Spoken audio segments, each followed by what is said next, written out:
Good morning students, कैसे हो आप लोग। Today we are going to start exercise 11.1 and let's start question number 1 and we'll see this is a very important chapter for you guys, so it is very important to join the online class also because we will discuss some question in online class that is very important, that will not be discussed in videos. So please join your online class also. So let's start question number 1.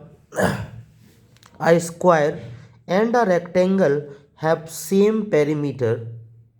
एक square है ये और ये एक rectangle है, have same perimeter. अगर इन दोनों का पेरीमीटर सेम है तो मुझे इसकी ब्रेथ पता चल जाएगी, वो बताएंगे कैसे।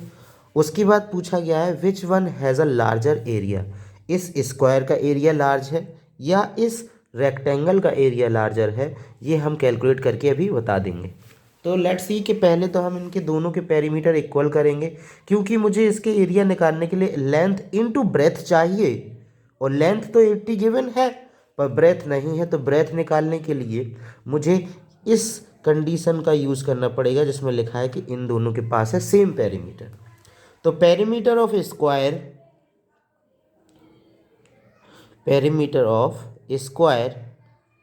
Equal to perimeter of rectangle, right. अब पेरीमीटर ऑफ स्क्वायर क्या होता है, 4 into side, and perimeter of rectangle क्या होता है, 2 इंटू एल प्लस बी। अब यहाँ पे साइड गिवन है 4 into 60 equal to 2 into L क्या है 80 लेंथ और ब्रेथ क्या है निकालना है। 2 इस तरफ आएगा डिवाइड में हो जाएगा, राइट। तो 2 को डिवाइड कर देता हूँ, 4 into 60 upon 2 equal to 80 plus breadth. 2 से ये 4 कट गया, 2 बार 2 6 जा 120 equal to B plus 80 means breadth plus 80। और ब्रेथ निकालनी है तो 80 को इस तरफ ला के माइनस कर देंगे तो ब्रेथ क्या आ गई 40 सेंटीमीटर। गाइस अब हमें लेंथ ब्रेथ पता चल गई, अब मैं दोनों के एरिया को कैलकुलेट कर लूँगा, ठीक है। 40 सेंटीमीटर आ गई। अब एरिया ऑफ स्क्वायर क्या होगा, एरिया ऑफ स्क्वायर होगा साइड इंटू साइड। तो साइड क्या है 60 into 60 equal to 3600 centimetre square means 3600 centimetre square. And the area of rectangle क्या होगा, equal to L into B. Length क्या है, लेंथ है 80, ब्रेथ क्या है 40, 8 4 जा 320 20 3200 centimetre square. Which one has a larger area, square के पास एरिया ज़्यादा है या रेक्टेंगल का एरिया ज़्यादा है। तो साफ दिख रहा है कि the area of the square is greater than the area of rectangle. So this was the question number 1। आपको बहुत ही आसान क्वेश्चन है ये, ठीक है। अब बढ़ते हैं क्वेश्चन नंबर 2 पर। This is the question number 2, it's a very important to understand. तो ध्यान से सुनो, ठीक है। Mrs Kaushik has a square plot. ये एक स्क्वायर प्लॉट है, जैसे हमारे पास बहुत सारी ज़मीन है, बीच में खेत के बीच में एक घर बनाया, तो ये एक बहुत बड़ा घर खेत है जिसके बीच में ये घर बना दिया, ठीक है।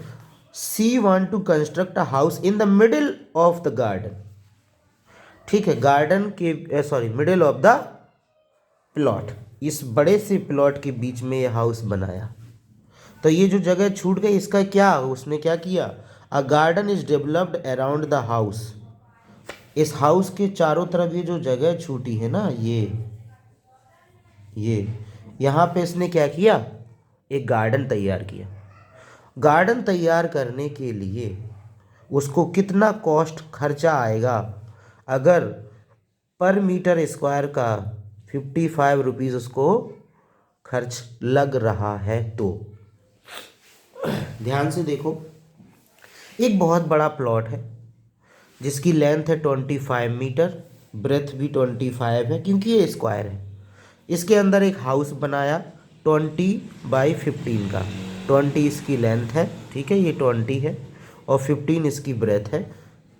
तो बचा हुआ एरिया ये है, ठीक है, ये बचा हुआ एरिया है। तो इसी में गार्डन बनाया गया है। तो गार्डन का एरिया निकालने के लिए मुझे प्लॉट के एरिया निकाल करके हाउस का एरिया माइनस करना होगा।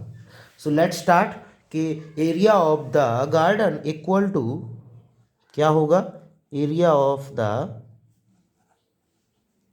Garden equal to area of plot minus area of house. House का एरिया माइनस कर दोगे प्लॉट में से तो गार्डन का एरिया निकल आएगा। प्लॉट का एरिया क्या आएगा, साइड इंटू साइड, क्योंकि 25 देखो प्लॉट क्या है, स्क्वायर का है, 25 इंटू 25 आ जाएगा। माइनस क्या करना है, हाउस का एरिया। हाउस का एरिया क्या है, 20 लेंथ है, ब्रेथ 15 है, तो एरिया होगा length into breadth into means 20 into 15। अगर मैं इसको कैलकुलेट करूं तो ये आएगा 625, ये आएगा 300। तो गार्डन का एरिया क्या आ गया, 325 मीटर स्क्वायर।